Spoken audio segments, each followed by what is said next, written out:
Hello everyone. Today we are going to discuss paper code BHIC 105 History of India 3, that is from circa 750 to 1206 CE. So जिन भी बच्चों का दिसंबर में exam होने वाला है उनके लिए ये वीडियो बहुत इंपॉर्टेंट होने वाला है, तो वीडियो को पूरा देखें, ठीक है। और अगर आपको आज की क्लास पसंद आती है तो वीडियो को लाइक करें और चैनल को सब्सक्राइब करना ना भूलें।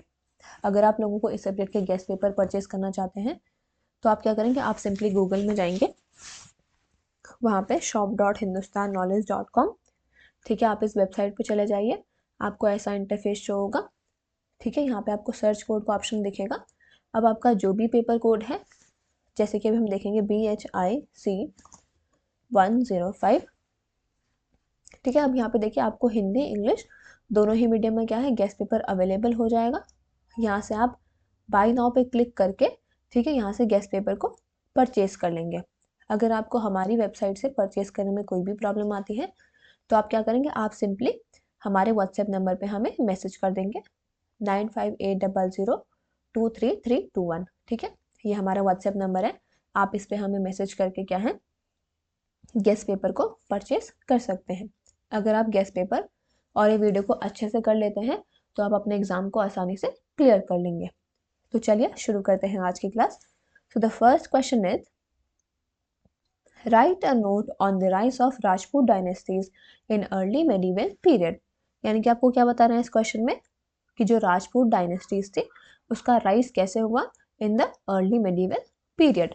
So the early medieval period in India's history, roughly from 7th century to 12th century, saw the emergence and rise of several Rajput dynasties. यानी कि जो आपका early medieval period था इंडियन हिस्ट्री का, रफली आपका 7th से 12th century CE तक, उसमें क्या हुआ, हमने देखा rise of the several Rajput dynasties. So this period was marked by political changes. ये period आपका mark हुआ by political changes, decline of earlier powers, and the rise of new warrior clans who came to be known as Rajputs. So their rise had a deep impact on political, social and cultural life of northern and western India. यानी कि जो राजपूत का rise हुआ उसका एक बहुत ही deep impact हुआ पॉलिटिकल, सोशल और कल्चरल लाइफ पे नॉर्दर्न और वेस्टर्न इंडिया की, ठीक है। Now we will look what is the origin and the background. So the origin of Rajput is debated, यानी कि जो ओरिजिन है ना राजपूत का वो बहुत डिबेटेड है, but most historians believed that they emerge mainly between the 7th and the 10th centuries CE। पर फिर भी बहुत सारे जो हिस्टोरियंस हैं वो बिलीव करते हैं कि जो आपके राजपूत थे वो 7th से 10th century CE के बीच में मेनली इमर्ज हुए। They were formed from different groups such as local chiefs, tribal leaders and earlier ruling families who adopted the title Rajput, meaning of son of a king, ठीक है। तो आपके जो ये सारे राजपूत जो ग्रुप था ये अलग अलग ग्रुप से बन के मिल के बना है, जैसे कि लोकल चीफ्स हो गए, ट्राइबल लीडर्स हो गए, या फिर जो अर्लियर रूलिंग फैमिलीज थी, ठीक है, उन सब ने जिन्होंने भी राजपूत टाइटल को, ठीक है, अडॉप्ट किया था, जिसका मीनिंग होता है son of a king. Over time they developed into a powerful warrior class based on ideas of bravery, loyalty and honour.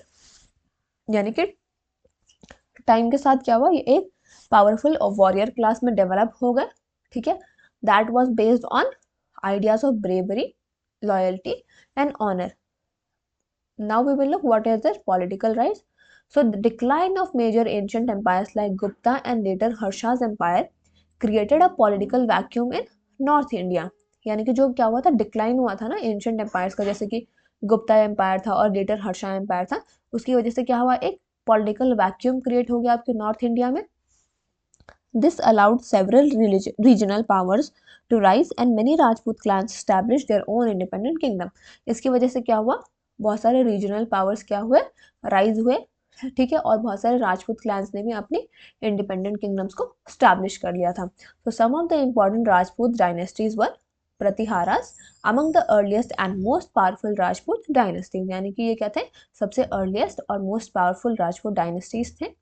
उन्होंने बहुत large part of northern India को रूल किया and they successfully defended the region from Arab invasion. Chauhans, they were known for their bravery and military strength, यानी कि जो चौहान राजपूत थे उनको उनकी ब्रेवरी और मिलिट्री स्ट्रेंथ के लिए जाना जाता था। Prithviraj Chauhan is one of the most famous Rajput rulers, ठीक है। Paramaras, they ruled Malwa and were known for promoting art and architecture. Paramars ने क्या किया, आपके मालवा को रूल किया और उनको जाना जाता है for promoting the art and architecture. Chandelas were famous for building the beautiful Khajuraho temples. जो आपके चंदेलास थे वो फेमस हैं आपके जो भी खजुराहो टेम्पल है उसको बिल्ड करने के लिए। गुहिलास और Sisodias, they were rulers of Mewar known for their strong resistance against the foreign invaders. यानी कि जो आपके मेवाड़ के रूलर्स थे, ठीक है, उनको जाना जाता है क्योंकि उन्होंने क्या किया था, स्ट्रॉन्ग रेजिस्टेंस दिखाया था against the foreign invaders. Now we will look at the administration and society of Rajputs. So Rajput kingdom were usually small but well organised. Rajput kingdoms क्या होते थे, यूजुअली छोटे होते थे पर वेल ऑर्गेनाइज्ड होते थे। वो क्या करते थे, एक फ्यूडल सिस्टम को फॉलो करते थे जहाँ पे कि लैंड को दिया जाता था नोबल्स को in exchange for the military services. So society was highly influence by Kshatriya values. जो आपकी सोसाइटी थी उस टाइम की वो बहुत ही इन्फ्लुएंस थी क्षत्रिय वैल्यूज से, जैसे कि courage, loyalty and respect for the women. Traditions जैसे कि jauhar and saka became the part of Rajput cultural identity. Cultural contribution, the Rajput were great patron of art, literature and architecture. यानी कि जो राजपूत थे वो बहुत ही बड़े पैट्रन्स थे आपके आर्ट के, लिटरेचर के और आर्किटेक्चर के। उन्होंने क्या किया, बहुत सारे मैग्निफिशेंट फोर्ट्स को, पैलेसेस को और टेम्पल्स को बिल्ड करवाया था। Their heroic stories were preserved in folk songs and epics, which strengthened their cultural identity. Now we will look at the conclusion. So the rise of Rajput dynasties marked an important phase in the early medieval India. यानी कि जो आपका rise हुआ था Rajput dynasty का, उन्होंने एक important phase को मार्क किया है in the early medieval India. Though the Rajput often fought among themself, यानी कि जो राजपूत थे वो अपने में ही लड़ते थे, but they also played a major role in defending India from foreign invasions and enriched its culture through their tradition, architecture and literature. Their legacy continues to be remembered for bravery, honour and rich cultural contribution. उनकी legacy को अभी तक भी remember किया जाता है for their bravery, honour and rich cultural contribution. तो यहाँ पे आपका पहला क्वेश्चन कंप्लीट हो गया है. अब हम नेक्स्ट क्वेश्चन की ओर चलेंगे. अगर आपने अभी तक चैनल को सब्सक्राइब नहीं किया है तो चैनल को सब्सक्राइब कर लें, साथ ही में हमारे टेलीग्राम ग्रुप में भी ज्वाइन कर लीजिएगा, जिसका कि लिंक आपको डिस्क्रिप्शन बॉक्स में दिया गया है. ठीक है, आपको वहाँ पे क्या है, सारी क्लासेस की अपडेट मिलती रहेंगी. और वीडियो को ज़्यादा से ज़्यादा शेयर करें और वीडियो को पूरा देखें. Now we will move to the next question. Analyse the growth of urbanisation in South India in the early medieval period. यानी कि आपको क्या बताना है कि ग्रोथ ऑफ अर्बनाइजेशन कैसे हुई साउथ इंडिया में इन the early medieval period.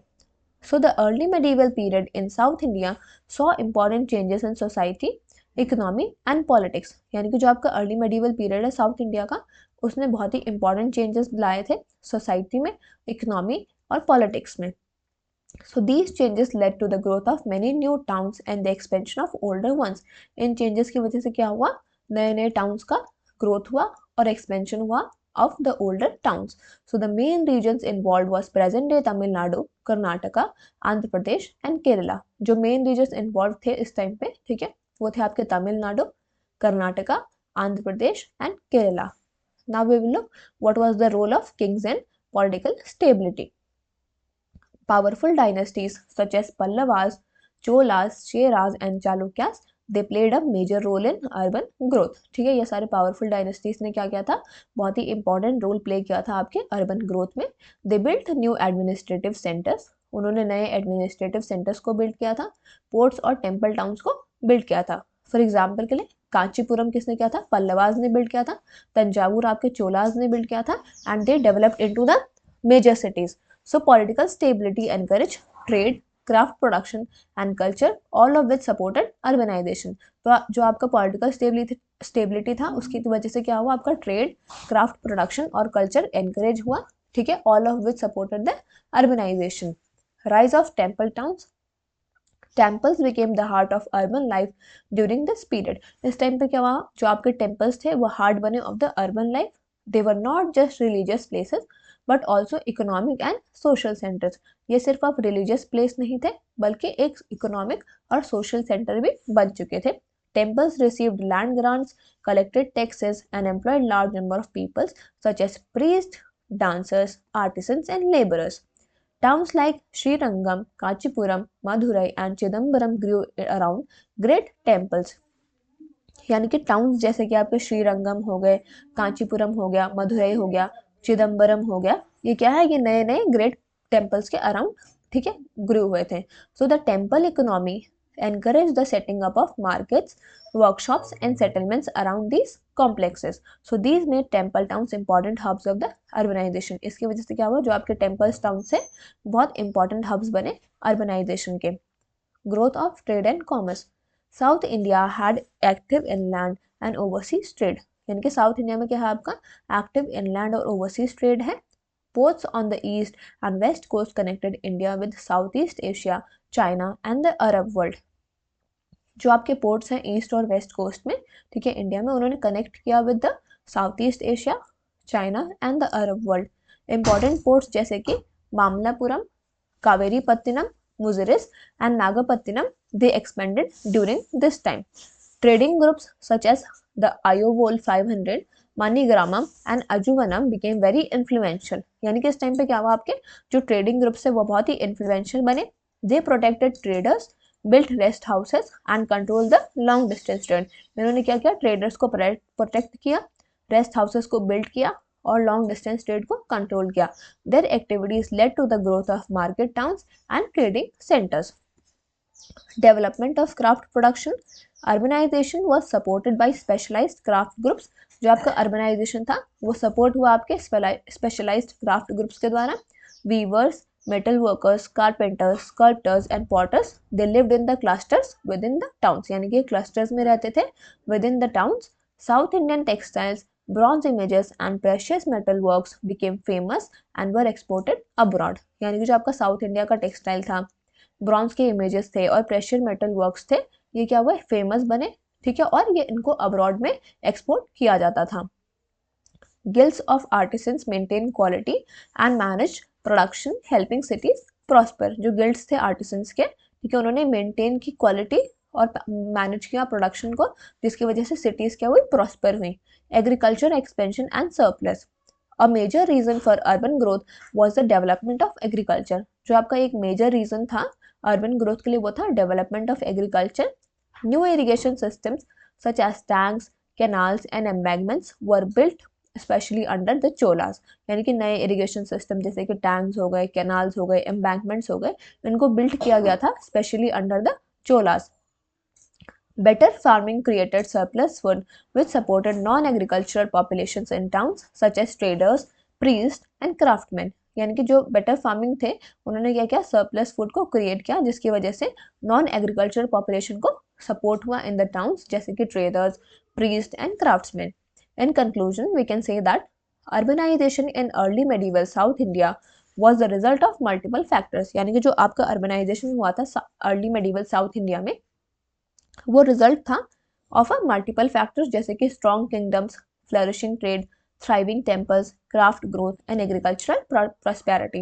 So the period created a vibrant network of temple cities. इस टाइम पे क्या हुआ था, एक vibrant network create हुआ temple cities का, port towns का and market centers का, that shaped the economic and cultural identity of South India for centuries. So now we will move to the next question. Write a note on the temple architecture during the early medieval India. इस question में आपको क्या बताना है कि temple architecture कैसा था during the early medieval India. So during early medieval India, that is रफली from 7th to 12th century CE, temple architecture developed greatly and reached a high level of excellence. यानी कि temple architecture क्या था, बहुत ही greatly develop हो गया था और एक हाई लेवल ऑफ एक्सीलेंस तक रीच कर गया था. This period saw the rise of many regional kingdoms. इस टाइम पे बहुत सारे रीजनल किंगडम्स का राइज हुआ था, जैसे कि Cholas, Palas, Pratiharas, Rashtrakutas, Chalukyas and the Rajputs. Each region developed into its own distinct style of temple building. जितने भी सारे रीजन थे उन्होंने अपने खुद के distinct style of temple building को डेवलप किया. The two main architectural styles were the Nagara style in North India and the Dravida style in South India. जो दो मेन आर्किटेक्चरल स्टाइल्स थे आपके वो थे, एक था आपका Nagara style that was in the north India and Dravida style that is in the South India. There was also a third mixed style in the Deccan called the Vesara style. एक आपका third और mix style था, इसको हम बोलते हैं Vesara style in the Deccan. First, we will look about Nagara style, that is North Indian style. So the Nagara style was mainly found in northern, central and western India. यानी कि जो आपका नगरा स्टाइल था ये मेनली आपका नॉर्दर्न, सेंट्रल और western India में पाया जाता था. The main features of Nagara style is the temples had a tall curving tower over the main shrine called the Shikhara. Temple का क्या होता था, एक टॉल कर्विंग टावर होता था ओवर द मेन श्राइन जिसको हम शिखर बोलते थे. The base of the temple क्या होता था आपका, स्क्वायर होता था and temple complex was built on a raised platform. So the outer walls were decorated with the sculptures of gods, goddesses and various motifs. So the entrance porch, that is mandap, was connected to the main shrine. main shrine को क्या बोलते थे, गर्भगृह. For example, Lingaraj temple in Bhubaneswar, Khajuraho temple built by the Chandelas and the Sun temple Konark. They all are type of a Nagara style. Now we will look what is the Dravida style or South Indian style. So the Dravida style developed mainly under the Pallavas, Pandyas, Cholas and later Vijayanagar rulers. यानी कि जो आपकी Dravid style थी ये develop हुई आपके पल्लवास, चोलास, पांड्यास और letter Vijayanagar rulers के अंडर. जो आपके मेन फीचर्स हैं द्रविड़ा स्टाइल के वो हैं the tower over the shrine was called विमान. यानी कि यहाँ पे जो टावर होता था श्राइन के ऊपर उसको विमान बोलते हैं. Which was a pyramid shaped, a large boundary with a surrounded wall surrounded the complex and inside it stood a high gateway known as Gopuram. Temple had many halls. यानी कि टेम्पल में यहाँ पे क्या होते थे, बहुत सारे हॉल्स होते थे, मंडपास होते थे, including dance and assembly halls. The temple complex became larger and more elaborate over the time. For example, Brihadeshwara temple at the Thanjavur that was built by the Chola king Rajaraja I. It is a type of Dravid style temple. Shore temple and Kailasnath temple in Mahabalipuram in the Pallava period is also an example of Dravida temple.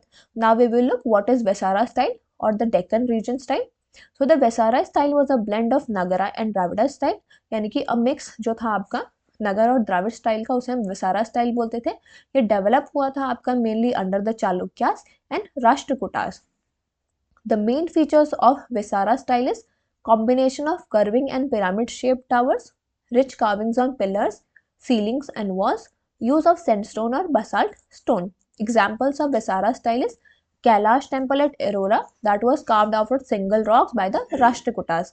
Ahihol and Padatkal temples that was built by the Chalukyas. These two are the examples of Vesara style. In conclusion, we can say that early medieval temple architecture reflects India's artistic excellence and cultural diversity. यानी कि जो आपका early medieval temple architecture है ये India के artistic excellence और cultural diversity को reflect करता है. Temples were not just places of worship, they were centres of arts, sculptures and learning. So the Nagara, Dravida and Vesara styles together represent a golden period in the Indian architectural history. So now we will move to the next question. Write a note on the Chola local administration. इस question में आपको बताना है कि जो चोला dynasty थी उसका local administration कैसा था. So the Chola empire which ruled mainly in South India from the 9th to 13th century CE is well known for its efficient system of local administration. जो आपका चोल एम्पायर है, ठीक है, ये इसने रूल किया था साउथ इंडिया को इन 9th to 13th century. ठीक है, इसको जाना जाता है इसके efficient system of local administration के लिए. So the Cholas created one of the most organised and participatory local governments in Indian history. Cholas ने क्या किया था आपका, एक बहुत ही ऑर्गेनाइज्ड और पार्टिसिपेटरी लोकल गवर्नमेंट को क्रिएट किया था इंडियन हिस्ट्री में. Their system shows how democratic practices existed at the village level more than 1000 years ago. First is well organised village administration. So the most important unit of Chola administration was the village. यानी कि जो आपका important unit था चोला administration का वो आपका village था. Villages enjoyed a high degree of self government. Villages क्या करते थे आपके, एक high degree of self government को enjoy करते थे. Each village looked after its own needs such as irrigation, roads, laws and order and collection of taxes. जितने भी villages थे वो अपनी खुद के needs को देखते थे, जैसे कि इरिगेशन हो गया, रोड्स हो गए, लॉज एंड ऑर्डर हो गए, and collection of taxes. There were two types of villages. यहाँ पे क्या होते थे, दो तरीके के विलेजेस होते थे. Ur that were the settlements where people of different caste lived. Sabha और agaram that is Brahmin villages where only Brahmins lived and had special administrative rights. यानी कि दो टाइप्स के विलेजेस होते थे. एक तो वो विलेज जहाँ पे सारे कास्ट रहते हैं और एक वो विलेज जहाँ पे ब्राह्मण्स रहते हैं. फर्स्ट इज उर एंड सभा और Agaram. Now we will look what is the role of Sabha. The Sabha was the most powerful local assembly in Brahmin villages. सभा क्या होती थी आपकी, एक लोकल असेंबली होती थी जो कि बहुत पावरफुल होती थी ब्राह्मण विलेजेस में. It had complete control over the village affairs. इसका पूरा पूरा कंट्रोल होता था विलेज के अफेयर्स पे. Its function included maintaining village lands, tanks and temples, collecting and managing local taxes, settling disputes at the village level, supervising public works like irrigation, channels, roads and schools. यानी भी जितने भी important functions होते थे villages के वो सब कौन लुक ओवर करता था, sabha. So the sabha work through various committees known as variyams. यानी कि सभा क्या थी, आपकी अलग अलग कमिटीज के थ्रू वर्क करती थी जिनको हम वरियम्स बोलते हैं. Committees that are variyams. So the Chola administration had a unique system of functional committees. Chola का जो एडमिनिस्ट्रेशन था उसमें एक यूनिक सिस्टम था फंक्शनल कमिटीज का. Each variyam was responsible for a particular activity. यानी कि जो अलग अलग कमिटीज थे वो अलग अलग फंक्शंस के लिए रेस्पॉन्सिबल थे. So the main committees included tank committee that is eri variyam, maintain the irrigation tanks. Garden committee thottam variyam that is took care of gardens and temple lands. Justice committee that is न्याय Wariyam that is settle the local disputes. Annual committee या फिर संवत्सर Wariyam that is manage the yearly administrative tasks. ठीक है, तो ये आपकी कुछ इंपॉर्टेंट कमिटीज थे. So these committees ensured smooth running of the village life. In committees की वजह से क्या होता था, जो विलेज लाइफ थी वो बहुत स्मूथली रन होती थी. Election system, that is Kudavolai system. So one of the most remarkable features of the Chola administration, local administration, was their election system called Kudavolai. यानी कि जो इनका important और remarkable feature था चोला local administration का वो था इनका election system जिसको ये कुदावोलाई बोलते थे. Names of eligible candidates were written on palm leaves and placed in a pot.